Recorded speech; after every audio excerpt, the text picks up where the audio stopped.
For this, going into the selection show, Notre Dame is probably the favorite for this matchup.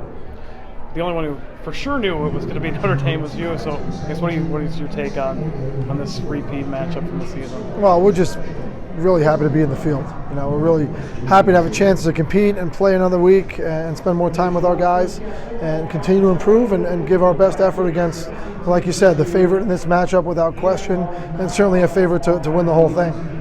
Yeah, and by favorite I meant, I wasn't telling you they're the favorite. I'm saying this was the matchup everyone thought. No, you said they were the favorite, and I would agree with you. Notre Dame was clearly the favorite against Marquette. Yeah. But it has been incredibly close the past 2 years. So do you think the team looks at this and says, well, we've shown we can hang with this team. This is the time we have to kind of push it over? Yeah, I think that's every game is different, right? It's I said this the other night. It's kind of independent probability. You don't know how the game's going to play out.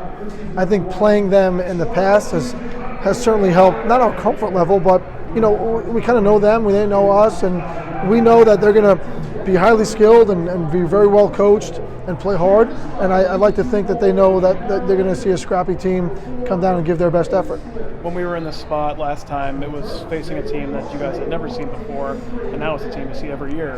Do you think that changes the approach at all? No, I don't think it does. I mean, look, you got to execute. At this time of year, you have to execute to win.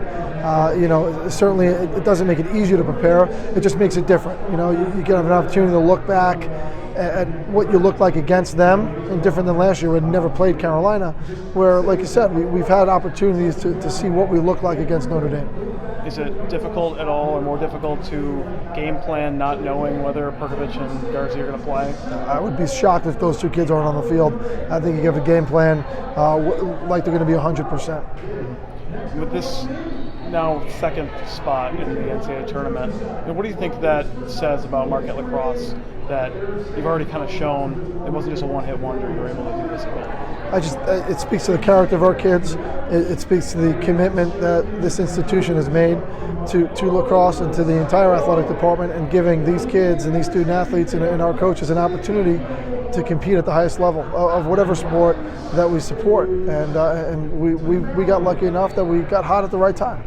Last year was obviously the first, and there was a lot of excitement about that. Would you say that this go around was even more unexpected and even more incredible for this group of players? Yeah, it's a unique, it's different. I don't think we looked at tangible goals this year as a group, because we just had to truly get better. It was kind of an ebb and flow season, highs and lows, and we just had to improve, and hopefully we played our best at the end, and we caught lightning in a bottle a little bit with the way we played the last 2 games. So I'm proud of our kids for just their mental fortitude through the season of just focusing on continuing to get better. You mentioned the busing down and the fans. Are you kind of glad that if it's not a home game, it's by far as close as you can get? Yeah, look, we travel well. I'd like to think that there'll be some folks from campus that will make the trip on Sunday, and some folks from the Midwest who want to see two good college lacrosse teams compete in the nation's tournament, in their area. I think that's if you're a Midwest lacrosse player, parent, fan, you should be at this game. Coach, can you talk about how last year when you guys lost in the first round, how is that kind of going to prepare you guys now for this first round game, and how is that going to help you guys maybe push forward into a second round, third round? Yeah, well, look, we can't look past, truthfully, we can't look past tomorrow.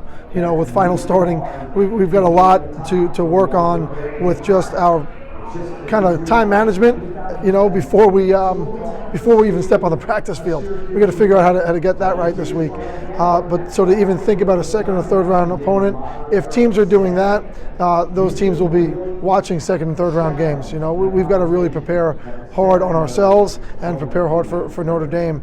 But to speak to your question specifically about last year was an event. Our kids were so excited, didn't know what to do, and it was a moment. We've got to make this a lacrosse game and focus on the game and play the game, not the moment. They kind of talked about this a little bit in the press conference after the championship game, but last year's senior class was obviously enormous in building this program. But are you happy that this year's senior class is now able to leave a legacy too? Yeah, they validated or started to validate what they've done and what they've meant to this program. And that's a hard thing to do. A lot of people leave the doors of institutions without the opportunity to have that validating stamp that comes with an NCAA tournament berth, a Big East championship, and these guys have it. and they deserved it. We never knew it was going to come, but they deserve it, and I'm proud of them for doing everything it took to get us to that point, and then executing when they had a chance to put that stamp on themselves.